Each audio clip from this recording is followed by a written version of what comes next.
ငယ်ချင်းလိုပဲဆက်ရခေါ်မိခိုင်းဆိုတဲ့ဝတ္ထုလေးကိုကျွန်တော်ဖတ်ဖို့ရပေါ့အဲ့ဒီအချိန်မှာတော့ကျွန်တော်တို့ဆယ်ကျော်သက်တယောက်ရဲ့အချစ်အရသာကိုခံစားခေတ်ရဲ့စနစ်ရဲ့သမိုင်းကြောင်းနောက်ခံကိုတော့မလေ့လာမိခဲ့ဘူးပေါ့ရွယ်ရောက်လာတဲ့အခါမှာတော့ဆရာတက္ကသိုလ်ပုံနိုင်ရဲ့ငယ်ချင်းလိုပဲဆက်ရခေါ်မိခိုင်းဝတ္ထုကိုပြန်ဖတ်တဲ့အချိန်မှာ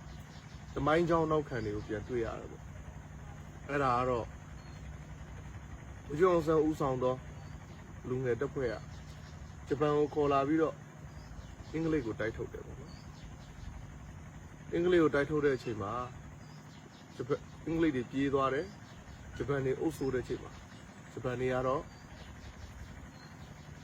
အချက်10ချက်နဲ့မြမတရားစာသားတွေကိုတောင်းခဲ့တယ်ပေါ့နော်အဲ့ဒီအချိန်မှာစက်ကောင်ရဲ့ဖေဖြစ်တဲ့သူကစက်ကောင်ရဲ့အကိုဖြစ်တဲ့သူကိုစကားတစ်ခုပြောတယ်ကိုတဲ့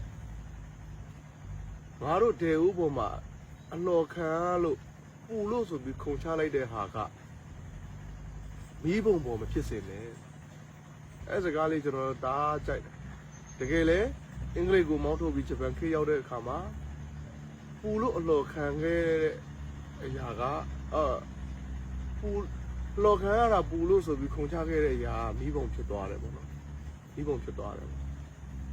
အဲ့တော့ကျွန်တော်တို့ဒေါ်လာရေးမှာလဲစစ်ကောင်စီကကျွန်တော်တို့ဒေဦးတဲ့ထင်တော်တဲ့အခါမှာကျွန်တော်တို့ပူလို့ဆိုပြီးခုံချတဲ့အရာကမီးပုံမဖြစ်သွားဖို့